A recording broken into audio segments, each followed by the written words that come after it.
Coming up on Mountain News this morning, police brutality protesters and police supporters are reaching some common ground in Louisville. And one Kentucky couple is now wearing ankle bracelets after one of them tested positive for COVID-19 and refused to sign a self-quarantine agreement. Dedicated to Eastern and Southern Kentucky, this is WYMT Mountain News This Morning.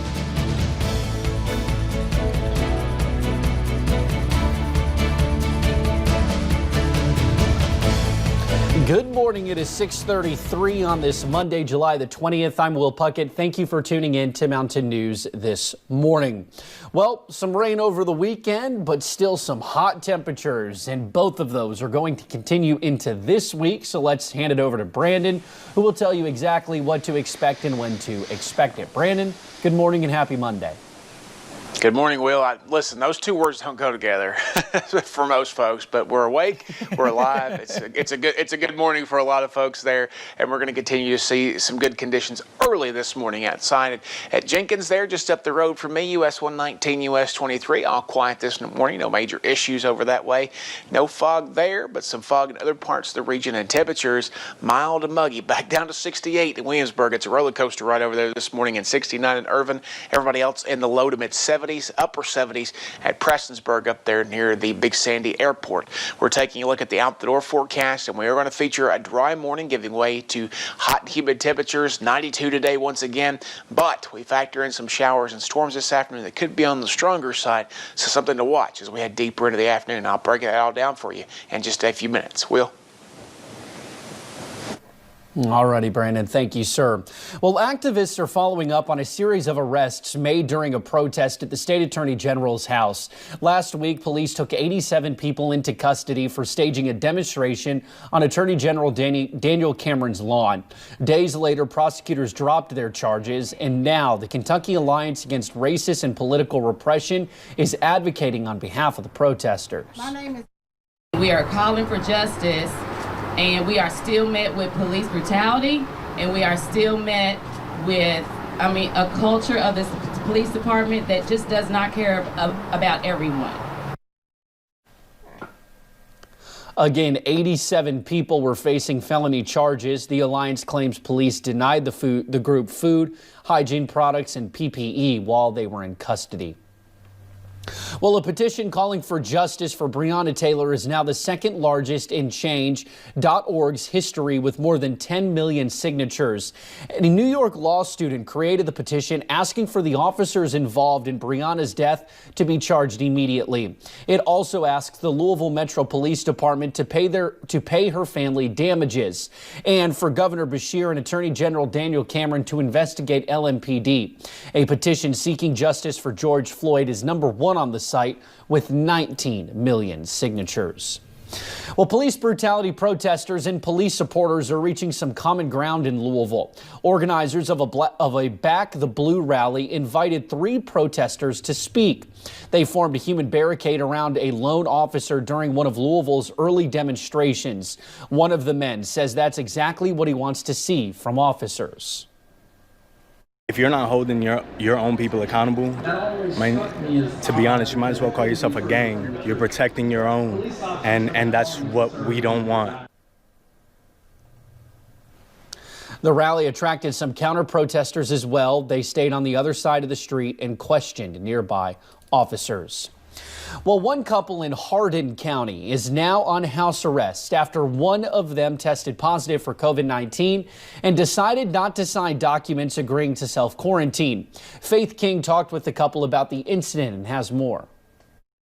On Saturday, Elizabeth Lynn Scott of Hardin County got tested for COVID-19 because she was planning to go visit her parents in Michigan. My grandparents wanted to see me too, so just to make sure that, if I tested negative, that they would be okay, that everything would be fine. After testing positive, but without showing any symptoms, Elizabeth says the health department contacted her requesting she sign documents. Pretty much it was that I agreed to comply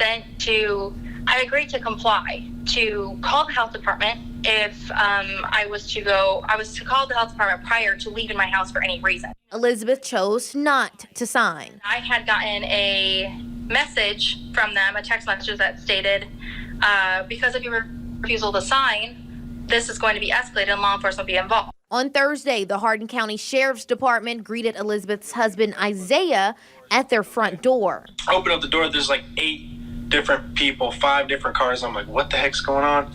This guy's in a suit with a mask. It's the health department guy, and they have 3 papers for us, for me, her, and my daughter. The couple was ordered to wear ankle monitors. If they travel more than 200 feet, law enforcement will be notified. We didn't rob a bank. We didn't rob a store. We didn't steal something. We didn't, hit and run. We didn't do anything wrong. The couple says they never denied self-quarantining. They just didn't agree with the wording of the documents. And that's exactly what the director of the public health department had told the judge, that I was refusing to self-quarantine because of this. And I'm like, that's not the case at all. I never said that. Plans to get an attorney. Elizabeth says she is okay with self-quarantining, but believes it should be up to her judgment to be able to leave her home in case of an emergency. Our sister station, Wave 3 News, reached out to the Hardin County Health Department, but has not heard back. Well, one Lexington man is recovering after catching COVID-19 for the second time. Kelvin Hernandez got the virus back in March. He was sick for nearly 1 month and starting to recover.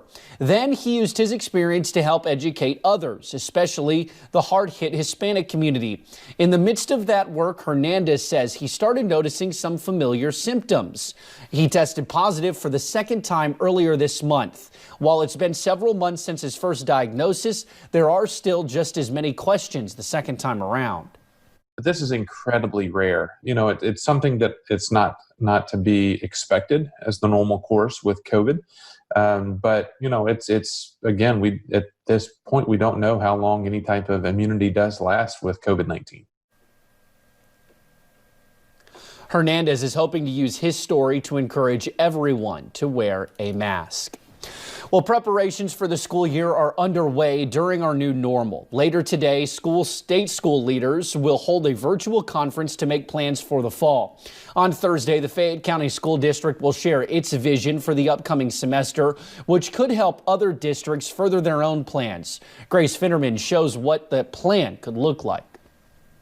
Back to school is busy any year, but during this unprecedented time, school officials have even more to think about. I am committed to finding a way to get us back to in-person instruction, but it has to be safe, responsible, and sensible. Tyler Murphy, Fayette County Board of Education member, says he knows nothing replaces in-person instruction, but he shares he won't support the return to school unless he's sure it can be done safely. 2 months from now or 3 months from now, sitting down with you, talking about the death of a student or a staff member because we didn't get this right. Murphy shares schools need support to resume classes, including proper PPE and sanitation supplies. Support, he says, needs to come from the federal level. Right now, there are 3 options for the semester. 1, students attend school with the ability to choose virtual schooling. 2, weekly alternation between school and virtual classes. 3, 2 days a week in school and 3 days virtually. Murphy says there should be a 4th option, classes completely virtual. Instruction is going to happen. We're going to do what we can to provide services and support for our students and family. We did it in the spring, and because our staff rise to the occasion. Thursday, the Fayette County School District will share its plans for the upcoming semester. School officials say the number one concern is safety. In Lexington, Grace Finderman, WKYT. Now, many school districts have already made major decisions. We will keep you updated on school board plans here in the mountains as those become available. Helpers and Heroes, sponsored by Wolf, Williams & Reynolds, serving Eastern Kentucky for Social Security Disability and Federal Black Lung. Time now for our daily Helpers and Heroes segment, where we highlight and honor those on the front lines working during this COVID-19 pandemic. Let's go to our first picture this morning, and it comes to us from one of our neighbors. They didn't put a submission name on it there, but this is Tiffany Vanderpool, Gabrielle Bailey, and Justin Hensley. These 3 serve our region as nurses out there fighting COVID-19. I'm not sure where they're currently serving because that information wasn't included in this submission, but wherever they're doing it, I'm sure they're giving it everything they've got. Thank you all for your dedication.